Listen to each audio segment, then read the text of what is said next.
Aye, shepherd's pie. Greetings from the Philippines. I'm back, and I'm sitting down with my new friend John, who's a great guy and a very interesting bloke. So John's been kind enough to sit down and agree to tell us a bit about his life and his lovely home, which I'm enjoying now with San Miguel Light. He's the host with the most. Well, I'm lucky because my stepson is here and he bought the beer. So I don't mind drinking his beer. He even bought me some cigars here. Sounds like a fantastic deal. So tell us a little bit about yourself, John. Where are you from? I was born in Birmingham, in Yardley, just round the corner from Ozzy Osbourne. Really? Yeah, he used to play out in the streets years ago. You knew him? Yeah, when he was a kid. Wow. He literally lived right round the corner and he used to come into our square. I lived in a place called Fontaine's Grove in Yardley. Right. And he used to come in and roller skate and get bashed up and all sorts of crap. Nice. Do you keep in touch? No, I haven't spoken to him in years. Same as the guys from Slade, I know them as well. Okay, yeah, because they're from Noddy, what's his name? Noddy Older? Noddy Older, yeah. Wow. Dave Smith. There you go. Yeah, It's yeah. you're a better man than me, mate. If I had those kind of contacts, I'd be like trying to touch base all the time, get free tickets for gigs and things. I've got friends that are millionaire. I've got one that's a billionaire, Right. and I haven't seen him in 20 years. Right. You know, but every time we meet up, he gets me drunk, and I don't stop him. Sounds like a good arrangement. Right, It is. So you grew up in Yardley. Mm. Big family? Yeah, my brother died just over a year ago. Sorry, I've still got my two sisters. One lives in Northern Ireland, one lives in Cornwall. Whereabouts in Cornwall? In St Austell. Nice, I know that. Well, it's a place called St Stephen, just outside St Austell. My eldest sister, who we call the Witch, she lives in Northern Ireland now. The Witch? Yeah, that's what we call her, because she's got a pointed nose and chin. So she's always been known as the Witch. I bet she loves that. And even when I call her the Witch. She lives in Ireland, but we lived in Honington in Devon in a caravan for a few years. Then we moved to Lichfield in Staffordshire. I went in the military, 2nd Battalion Grenadier Guards. How long did you serve? 3 years, thereabouts. Was that what you signed up for the 3? They asked me to leave because they wouldn't let me go back to Northern Ireland, so I went walkabout. Why wouldn't I let you go back to Northern Ireland, or shouldn't I Because ask? I've been 3 times in 2 years. Right. In them days you weren't allowed to keep going back. I enjoyed it. Did you sign up for the 3? Yeah. Okay. But you didn't extend? No, I didn't extend. I then went abroad with some other gentlemen and did some things in different countries, military style. And then I ended up living in Gibraltar, of all places. So what age are we now then in Gibraltar? 24, 25. Okay, so that's a big jump from Yardley to the Gibraltar. Oh God, yeah. Fabulous place. Gibraltar? Yeah. Incredible place. I work for a company there called A.D. Bastoni and Sons, and it's a garage. They import cars into Gibraltar and that, but they also do all the white vehicles for the UN. Every one of their vehicles comes through Gibraltar. Right. All the UN vehicles. Massive, massive company. Well, what I know about Gibraltar, because I told you I've been there a couple of times, only a few days, but I met a lot of smugglers over there. So I'm gonna bet quite a few things come through the panels on those white vehicles. Well, years ago, it's not quite as bad as it used to be. When I first went to Gibraltar, there were some gentlemen that I knew. I won't tell their names because it could cause Yeah, don't. cause trouble. They're a lot older now. And, We want an easy life. oh, they don't scare me. You know. I mean, Well, they scare me. Don't mention that. We've been friends too long. And I used to work on their boats. They had ex-Martini powerboats with 3 or 4 V12 Italian engines in, and we used to service them and get them back out. You could hear them going out at night. So I know nothing about engines, but I'm guessing they're quite powerful. Oh, you hear them going out of a night time. You hear this roar, a huge roar, and then it'd disappear. Yeah. And that's about 9 o'clock, 8, 9 o'clock at night, just as it's going dark. And they go up the coast towards Italy that way. Yeah. Drop off a pile of cigarettes that they've got in Gibraltar because they were cheaper, and pick up a load of contraband and bring it back. I think that's what a lot of people do, don't they? I mean, I met several people in a couple of days I was there, both times saying they did the same thing. They went over to Morocco or they went over to But more drugs go through Spain, through La Linea, than anywhere else. Really? Oh God, yes. You can be sitting on the beach in La Linea, and this rig will come flying up the beach. Right. With about 5 blokes in it, and 20 scooters will arrive, and they're throwing bales of hashish. Good Lord. Well, let's not talk about that too much because I'll get demonetised if we talk about that kind of thing. So, how long were you in Gibraltar? First time 4 years. 4 years, right? Yeah? Second time 14 years. Okay. What made you stop after the 4 years? I went back to England to see my family, fell in love, got married, got divorced, and went back. And that was all in a weekend, was it? Well, sort of. 22 years I was married. Right. I got 4 sons in England, great lads. Even though the 3 of them don't talk to me. That's a shame. No, yeah, they've got their own lives. Yeah. No, but I mean, I was going to say earlier on because you were talking about your sisters and that. It's nice that you keep in touch with, like, you know, your. Well, I don't talk to my younger sister. I haven't spoken to her in years. Okay. Because most of the expats you meet, it seems to be a common theme that they've lost contact with their families. It doesn't seem to be many that are like, you know.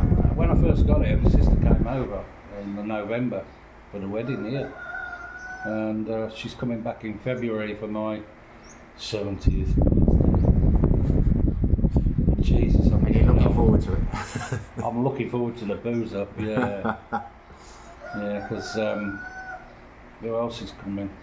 My 2 stepsons will be here. That I definitely know. And I think one of my best mates, Brett Lysett, shout out to Brett if you watch this, mate. He's one of my best friends. I've still got scars on my hand when he tried to weld the scar up on my hand instead of welding the car. So you did your 4 years. You went back to the UK. You were back in the UK for 22 years. Then? 22 years. What were you doing then for work? Right. Communications. Right. Yeah, I was into. I had a job fitting car phones. Okay. When they were like that. When we had to fit them into cars and trucks, and I put them into boats and helicopters and all sorts of crap. Enjoy it?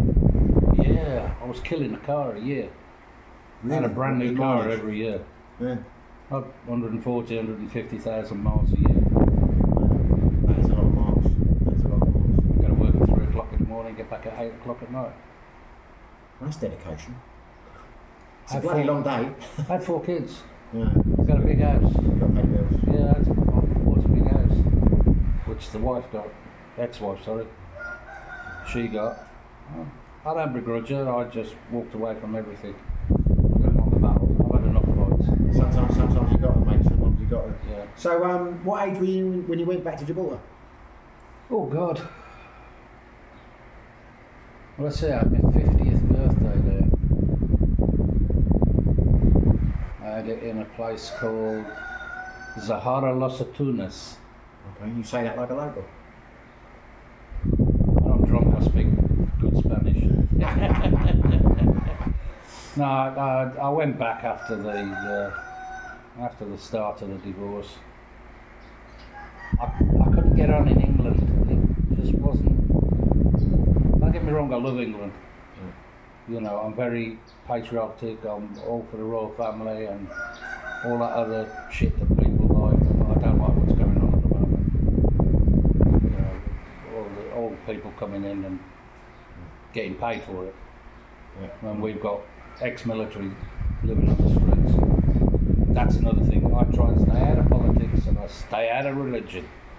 That's good, because so do I. Yeah. Right, so we're back to So I went back to Gibraltar. And I was working on the campsite in where was I? Oh dear, what's the name of the place now? It'll come to me. Found this beautiful piece of land to build this motorhome site. And the guy who owned the land wanted to come in on it. Me and my partner, Goki, ex-policeman in England, we got all the finance lined up.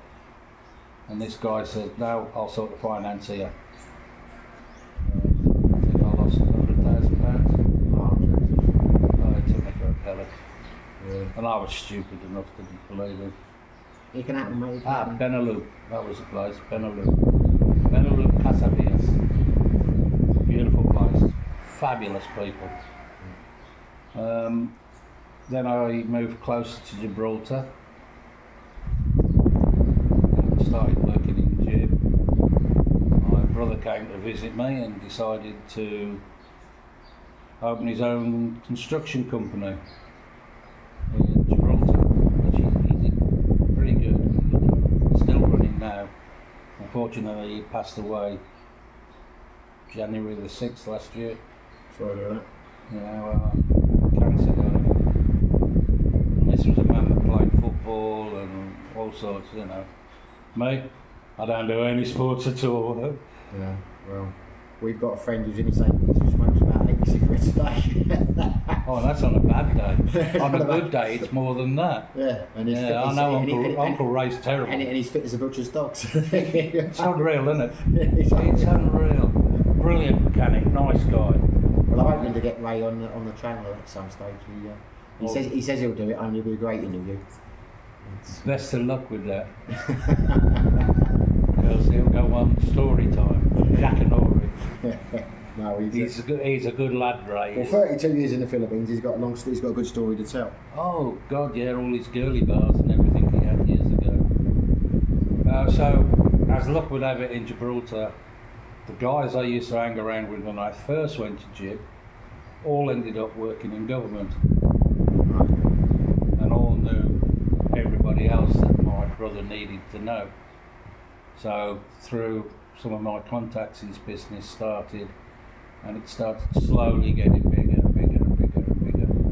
And then unfortunately he passed away. His wife and stepson is running the business now, and apparently they're doing really good. Right. Got Nice. about 30 blokes working for them. Oh, nice. That's a fair size operation. I'm very proud of what he did.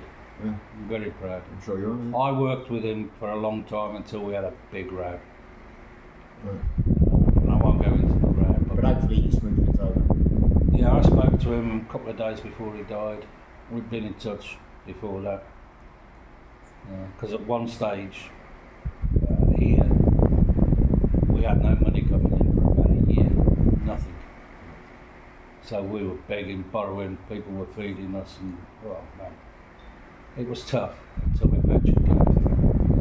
And then things got a lot easier. So, did you come from Gibraltar to the Philippines, or did you go somewhere else in between? No, I went back to England. What happened was I went home from Gibraltar. Whenever I went home, I always went to my mum's. And my mum was ill, very ill. My dad had already died. And it was Christmas Eve, and I put her in hospital when she was ill. She didn't want to go. And I said, "You've got no choice, woman, you're going." So she was in hospital for about 3 weeks, and I was only supposed to be there for 2. So I just told my boss I'm not coming back until my mum's better. Yeah. I managed to get her out of hospital. I had to pull a doctor across a desk because he wouldn't let her out. We got everything at home to look after her, but he kept coming up with more and more bullshit. And I just lost my rag, which I don't do very often nowadays.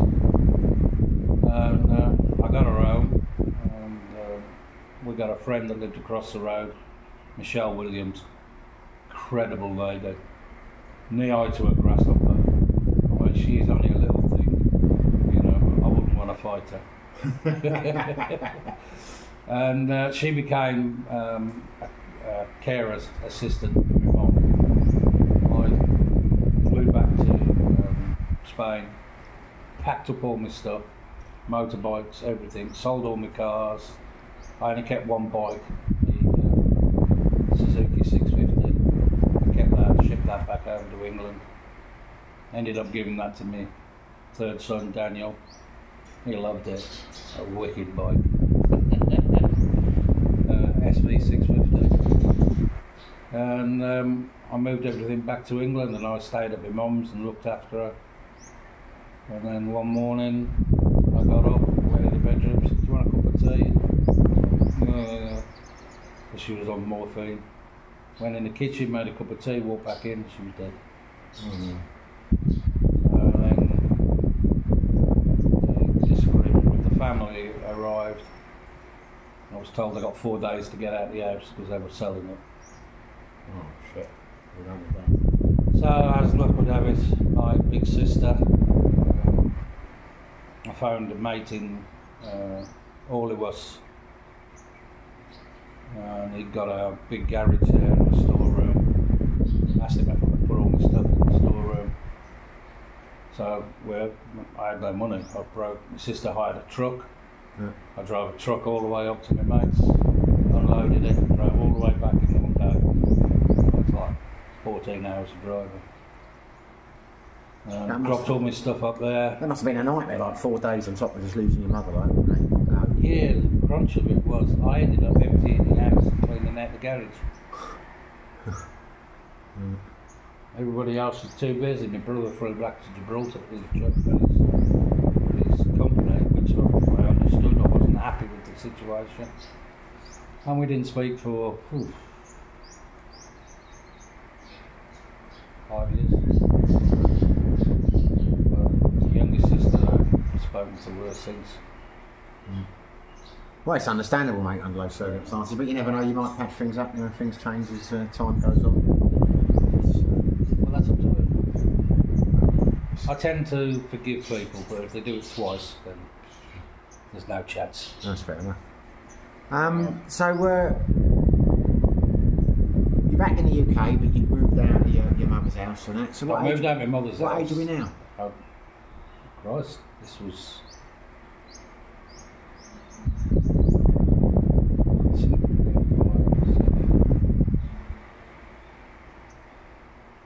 9-10 years ago. Right.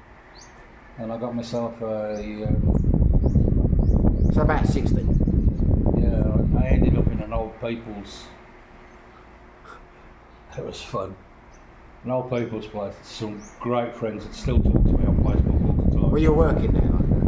I got a job working nights at a company called APC, right, which is a parcel company. I left them and went to JCB. Oh, I've heard of it. Yeah, and I did some work there. By that time, me and my missus now got back together. We had a split for 2 years because she lived in Morocco. Right, okay. She was married to a Moroccan. He did the dirty on her and divorced her. So how did you meet her?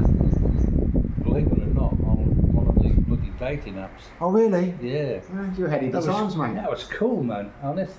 I mean, that was 20 years ago now. Oh wow. Yeah, because we're not mentioned her up until now then. So you met on a dating app? Oh, the boss. Now, call her the old bat. Behind her back. Yeah. No, we met up in Tangier. She was living in Rabat, Right. which is the capital city of Morocco, with her 2 sons, and she was struggling.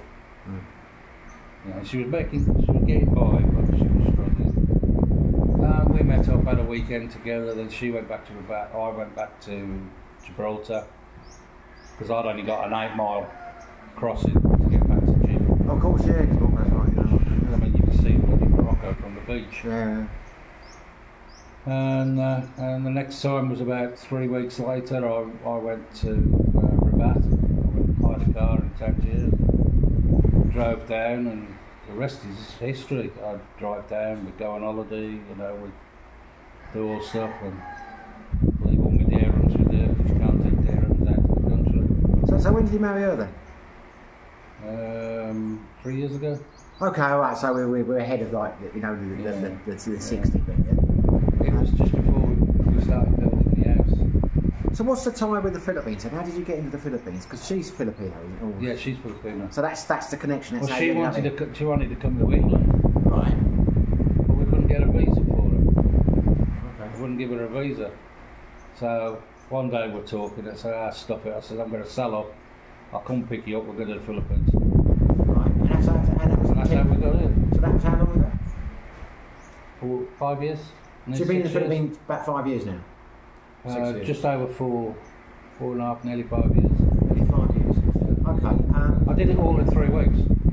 Booked the ticket. What, you decided to go and that was it? Yep, gone. Okay.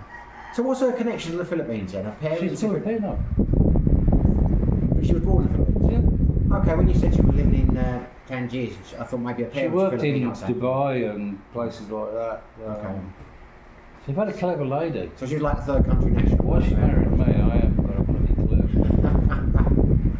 Well, it's your charm, John, it's your charm. It's all bullshit. Okay, so it was the first time you've been to the Philippines? Yeah. And where did you start off then? We started off in Manila at her sister's house in That's Manila. where she's from, is it, Manila? No, she's actually from Leyte. Okay. But her grandfather and that was it. He owned all this land around here. Right.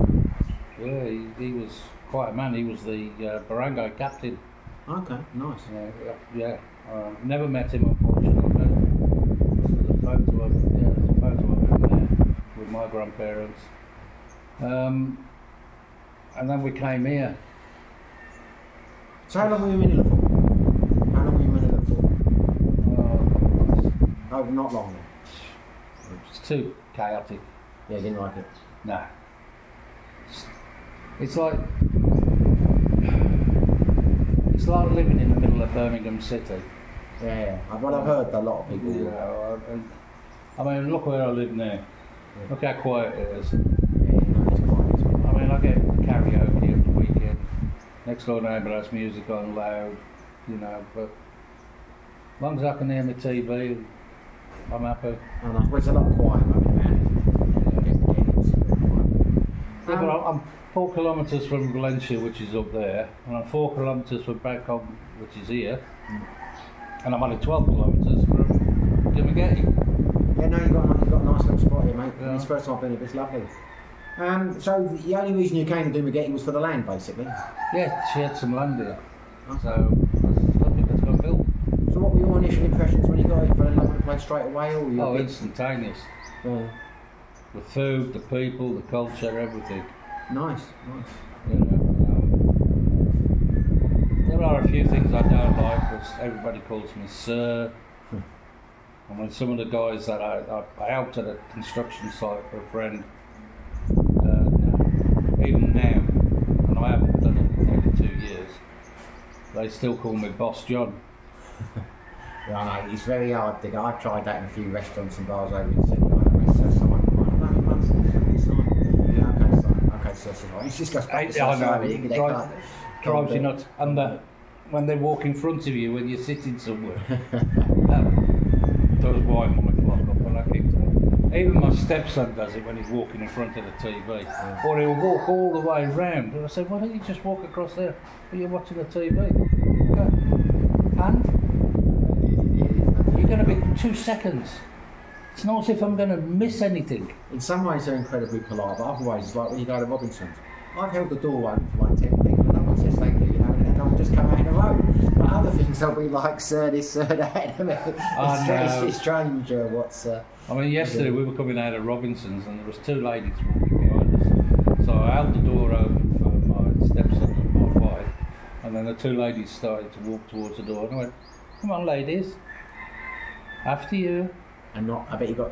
Oh, I got thank you. Oh, did you really? Oh, yeah. Thank you, sir. I've never had a thank you, I always hold the door open. It doesn't matter. I got a terrible habit of making people blush, especially women. And I said, anything for a lady. Well, it's like, you know Alvin down at Ray's? His sister runs the lottery shop, doesn't she? Mm. I'm terrible to her. She is extremely pretty. A widower, 2 kids, grandmother now. And I'm terrible to her. And I can make her turn so bright red.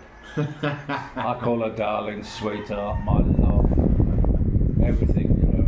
But Smooth talking. So, don't get me anywhere. I've already got a woman. I don't need another one. So when you came here, you were intending to build straight away when that was your plan. There was land available and you were going to build. It didn't have any reservations. That's quite a big step, you know, building land in the Philippines. Well, I knew I was going to be stopping here, and I begrudge paying rent. Okay. I don't see why I should waste money on rent if I can build a place that's mine. Well, this is ours. All right, it's in her name because I can't own anything. But I don't worry about that because I've already given this place to my stepsons. Right. My sons have got their own houses in England. They won't come and live here, but my stepsons will. One of them's already bought a piece of land around the corner. Right. He lives in Germany. Right. So he's thinking of when he's retiring, he's going to build a house there. I suppose it's easy for them because they've got Filipino. Well, they're all Filipino, aren't they? Yeah. Well, I told them, I said, this place is for you. They'd much rather live here than in Morocco then, presumably. Oh God, yeah. I've heard good things about Morocco. I've never been like that. That's fabulous, mate. I mean, it's dirty in places, which is any third world country is dirty in places.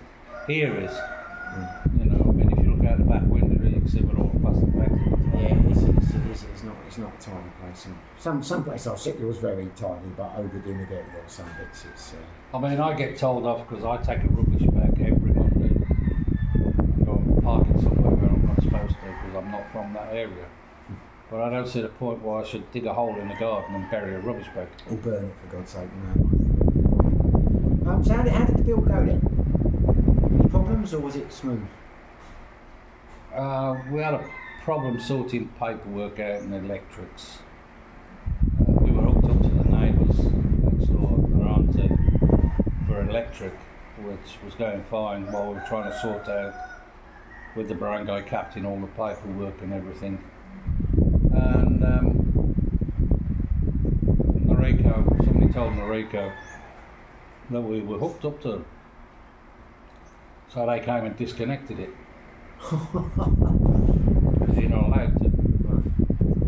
Alright, okay, then what are we going to do now? So Charlene's auntie got a house here, big white one. She lives in America. She comes every 4 years or so. And she said move in there, but her caretaker didn't want us to move in. Right. So I'm a lucky man because I got an Australian friend who's got a good business here in Manila, and I helped finish his house, which is a 3-story, it's massive, almost an Olympic swimming pool outside. Wow. It's beautiful, and he's a really good man and a good friend. There isn't anything I wouldn't do for him. That's how bad it is. And he's got a bungalow next door. I mean, a massive bungalow that he's got up for sale at the moment. And he says, "Well, you can move into my house in Salaya." Nice. I went, "Yeah, okay, thanks, great." And I thought, "Oh, I'll just move in the house in Salaya, sort the paperwork out and move out." And then when I went down to him to get the keys, he went, "Hey, you might as well move in next door in the bungalow." I mean, it's sitting on nearly 2,000 square metres of land.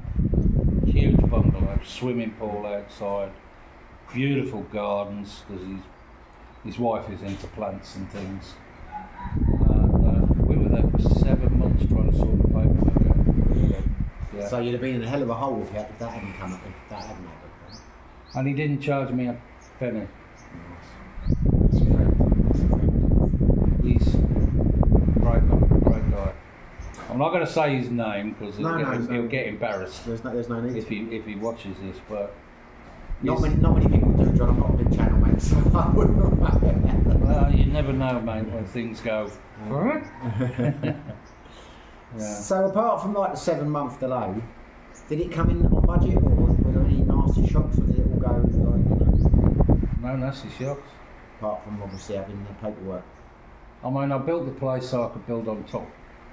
Okay, that's the plan. So well, the plan was to put 3 bedrooms over all this lot here, the roof, and a living room, kitchenette, and a dining room over our bedroom. Because our bedroom is the whole width of the house. So how many bedrooms has it got at the moment? Two. Two. It's a lovely space. I love the way you got it open like this. Yeah. I mean, obviously, the focus on the won't be able to see on the video, but it's a lovely open space, nice big kitchen there. Lovely. I mean, it's a really, I like the way you've done it. I didn't know you were planning on building on top. Oh, yes. And that's still something you want to do, is it? Well, call me crazy. But I'm also on about building out here and putting a pool in 2 of the buildings. Why? Well, because I've almost destroyed the beer hut. That's the beer hut. Right, okay. That was built for the workers so that every Saturday we could sit and drink beer after they got paid. Oh, when they were building it? When they were building the house. That's a good boss, that's a good boss. Now it's full of all my Volkswagen Beetle parts that I'm cleaning and painting. So I want to move that. I'll have to have a look at that afterwards because you told me the other day you're building a beach buggy. It's going to be something different that I've never seen before. It'll take me a couple of years. Oh, and I'm not a rich man. I mean, years ago, I'd take 6 months off work and build hot rod. Well, this is the amazing thing I was going to say because you were saying like you had a difficult period, didn't you, where you didn't have money for a year. I had nothing. And why was that then? As they wouldn't pay out the state pension or... Well, I didn't know I had one. Okay. Because I'd travelled so much in my life. You can sit there, mate, and smoke. It's vape. Yeah, I know. Because I'd travelled so much out of the country, but I'd also worked in the country and worked for companies in England, but still worked out of the country, if you know what I mean. And I thought it had all gone, and many years ago I opted out. I went into a private pension as well. Well, I managed to draw the private pension out. That's how I built this. I ended up with about 26,000 pounds, and I built this place. And you were saying when you got the pension back, they gave you the missed year. They gave you 10,000. Yeah. And did you get in the full state pension?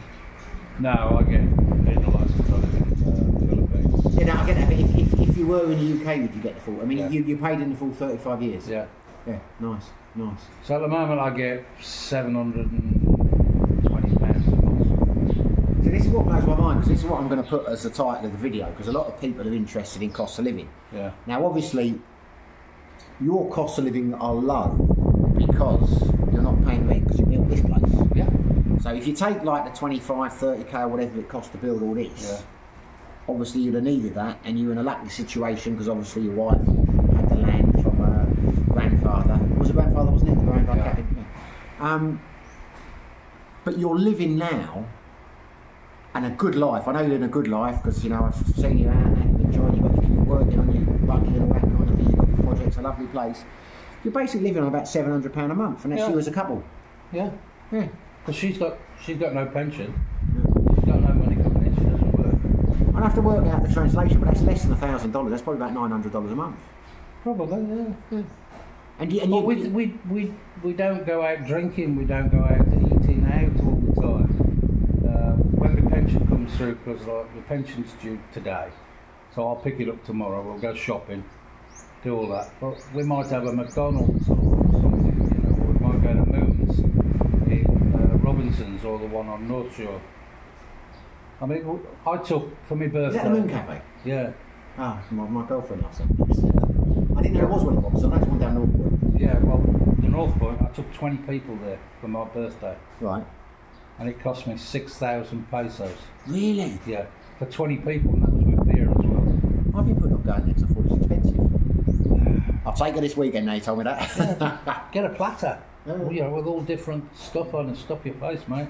You know, I'll have to try that. I've heard really good things about it. It is, but if you want to go there for an evening, try going at 4 o'clock in the afternoon to get a seat. Is it busy then? Oh man, it's horrendous, especially over weekend. Okay, that's good. Well, that's amazing then. So you get your shopping, you get your... For basically £700 a month, you're living the life you want to lead. Yeah. I mean, I'm still paying off for my garage.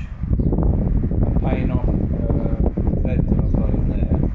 So I'm spending 10,000 pesos a month that's going on that. And I've only got 2 more payments on both of them to go. Table we finished not long ago, that was 50,000. So we buy stuff on the knock. Yeah. You know. So let me ask you a question.